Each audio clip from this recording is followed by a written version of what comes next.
ওয়াক্ত নামাজ জামাতে আদায় করার পরে বান্দা তুমি ফাঁকে ফাঁকে কিছু আমল করো, কারণ আল্লাহ যে কোরআনে বলেছেন, আল্লাহ আমাদেরকে কেন বানাইছেন, মূল কারণটা আল্লাহ যে কোরআনের মধ্যে বলেছেন, মা খালাকাতুল জিন্না ওয়াল ইনসা ইল্লা লিয়াবুদুন। আল্লাহ যে বলেছেন জীবনের প্রতিটা মুহূর্তে আমি আল্লাহর দাসত্ব গোলামীর জন্য বানাইছি।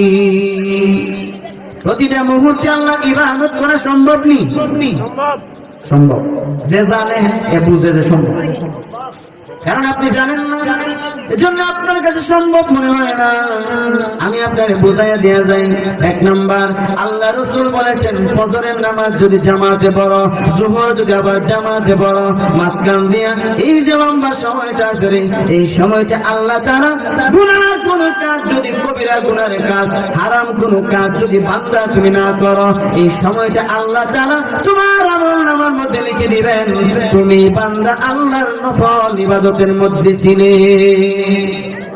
অর্থাৎ ফজর থেকে জোহর পর্যন্ত মাঝখানে লম্বা টাইমটা আল্লাহ আমলনামায় লিখে দিবে তুমি নেক কাজে ছিলা, নফল ইবাদতে ছিলা, অথচ তুমি খেত কাম করছো, অথচ তুমি রিকশা চালাইছো, অথচ তুমি গাড়ি ড্রাইভারি করছো, কিন্তু আমলনামায় কি তা লিখতেছে তুমি ইবাদতে আছো। কেন? কারণ ওই যে ফজর পড়ছো আবার জামাতে জোহর পড়ছো, এই জন্য। আল্লাহ রাসূল বলেন জোহর যদি জামাতে পড়ো, আসর আবার জামাতে পড়লি, জোহর থেকে নিয়ে আসর পর্যন্ত মাঝখানে লম্বা সময়টা আল্লাহ ইবাদতে লিখে দিবেন। আসর থেকে মাগরিব, মাগরিব থেকে ঈশা, ঈশা পড়া আল্লাহর কুদরতি হাতে দায়িত্ব দিবা। ওগো আল্লাহ, আমি ঘুমাইলে কইতাম পারি না, কারণ তুমি না কোরআনে বলছো মানুষ যখন ঘুমায়া যায় রূহটা বের হইয়া আল্লাহর দরবারে চলে যায়। আল্লাহ বলেন আমি যারটা রেখে দেই সে ঘুমের মধ্যে মরে যায়, আর যারটা ফেরত দেয় সে সকালে উঠা আবার কামে যায়। আমি বুঝি না, সূরা জুমারের মধ্যে আছে, সূরা জুমারের একটা সূরা আছে না কোরআন শরীফে, এর মধ্যে আছে। এজন্য তুমি এশারার নামাজ জামাতে পড়বা আর আল্লাহর কাছে দায়িত্ব দিবা। ওগো আল্লাহ, আমি ঘুমাইলাম কথা মরিয়া গেলাম, কারণ ঘুমের সময় যে দোয়াটা করি দোয়াটা কেউ পারেননি।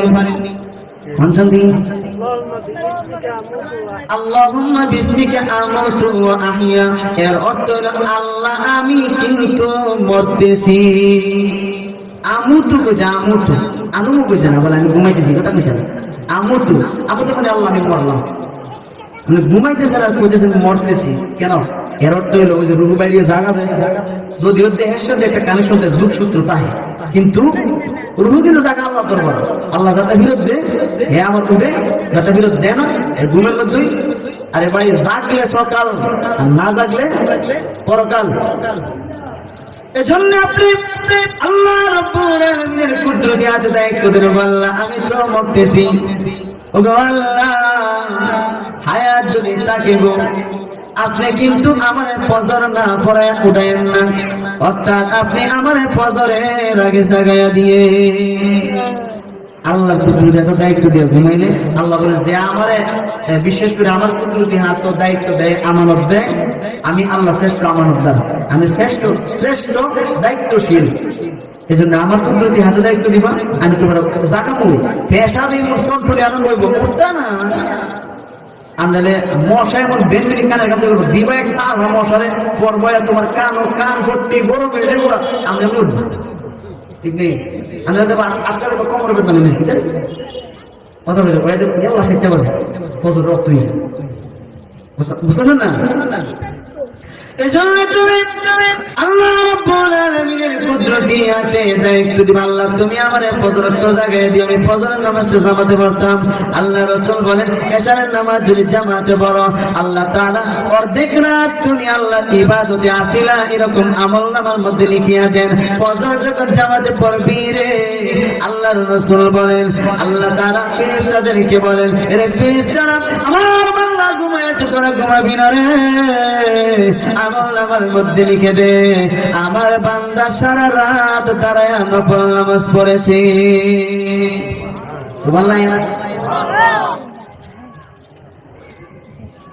তাহলে এবার আপনি বলেন, আল্লাহ যে বলছেন ওমা খালাকুল জিন্না ওয়াল ইনসা ইল্লা লিয়াবুদুন, মানুষ এবং জিন দুইটা জাতিকে সৃষ্টি করেছি জীবনের প্রতিটা মুহূর্তে আমি আল্লাহর দাসত্ব গোলামির জন্য।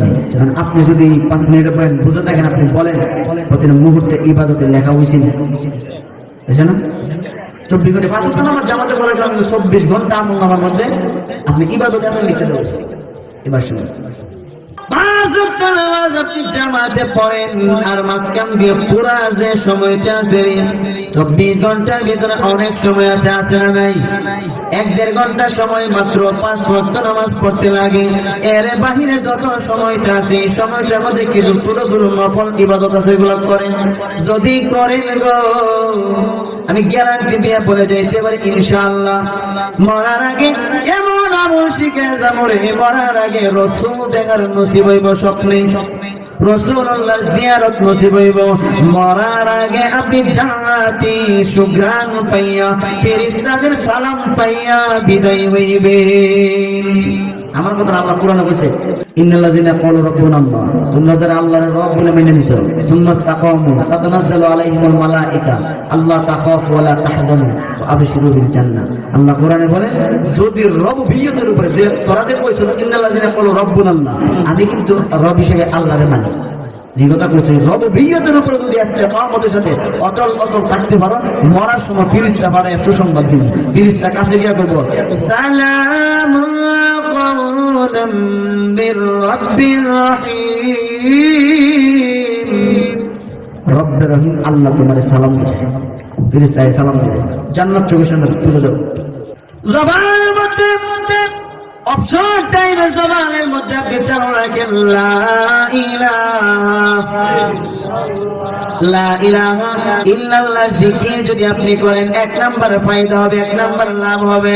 আল্লাহ তাআলা আপনার ঈমান বাড়ায়া দিবেন, আল্লাহর প্রতি ভয় তাকওয়া অন্তরে বাড়ায়া দিবেন। গুনার কাজ করতে গেলে আল্লাহর কথা স্মরণ হয়ে যাবে। ফাআইনামা তুওয়াল্লু ফাযাম্মা ওয়াজহুল্লাহ,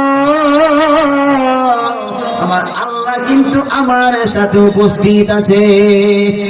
এই ভয়ঙ্কর বিক্রি দেব লা ইলাহা ইল্লাল্লাহ জিকির আছে। ইস্তিগফারের আমল করেন, এমন ইস্তিগফার আছে যে ইস্তিগফার গুনাহ করতে করতে আসমান পর্যন্ত গুনাহ লাগিয়া গেছে। ওই বান্দাটাও যদি ওই ইস্তিগফারটা পড়ে, ইস্তিগফারটা বুখারী শরীফের মধ্যে আল্লাহ রাসূলের হাদিস উল্লেখ করা হয়েছে।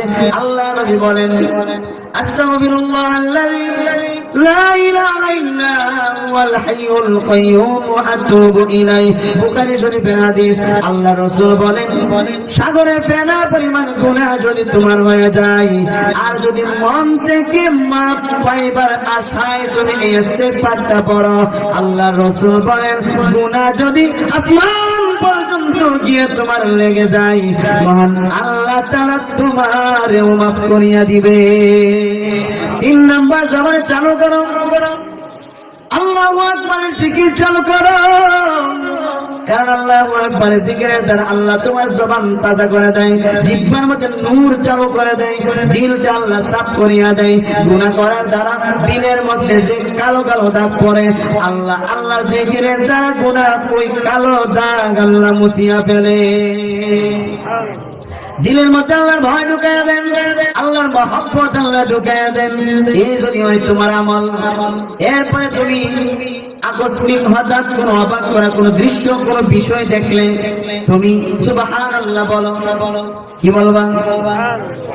গুলশান গিয়া 30 টাকা বিল্ডিং করো, আরে বাপ এটা কেন বানাইছে, কত বড় বিল্ডিং কেন বানাইছে, কেরে তোমার সুবহানাল্লাহ আরে বাপ এরকম কতটা টাকা দাও সুবহানাল্লাহ। মানুষের আল্লাহ কি ব্রেন দিছে, আর ইবাদত এর কথা দিয়া, ইবাদত আল্লাহ কথা দিয়া দিছে, ধরা 32 টাকা বিল্ডিং বানাইছে, সুবহানাল্লাহ এলো না, আরে বাপ ভাই গেল। এরপরে তুমি ভালো কোন সংবাদ শুনলে প্রথমে বলো আলহামদুলিল্লাহ। কেউ তোমার জিজ্ঞাসা ভাই কেমন আছেন, জি আলহামদুলিল্লাহ, না ভালো, কিতা করবেন ভালোই, ভালো না আলহামদুলিল্লাহ। আমি নিজে ভালো থাকতে পারি না, যিনি আমারে ভালো রাখছেন সমস্ত প্রশংসার মালিক তিনি আল্লাহ। এজন্য আলহামদুলিল্লাহ। ভবিষ্যতে কোন কাজ করো না, কবি ইনশাআল্লাহ, ইনশাআল্লাহ করুন, ইনশাআল্লাহ দিন, ইনশাআল্লাহ যামু, যদি ইনশাআল্লাহ কও। আল্লাহ রাসূল বলেন ইনশাআল্লাহ বলার কারণে কাজটা যদি তোমার উপকারী হয়, আল্লাহ যদি দেখেন কাজটা তোমার দরকার, কাজটা তোমার উপকারী, কাজের মধ্যে আল্লাহ সাহায্য করেন, অর্থাৎ কাজটা আল্লাহ সহজ করিয়া দেন। আর যদি দেখেন তোমার জন্য মুসিবত, কাজটা থেকে আল্লাহ তোমার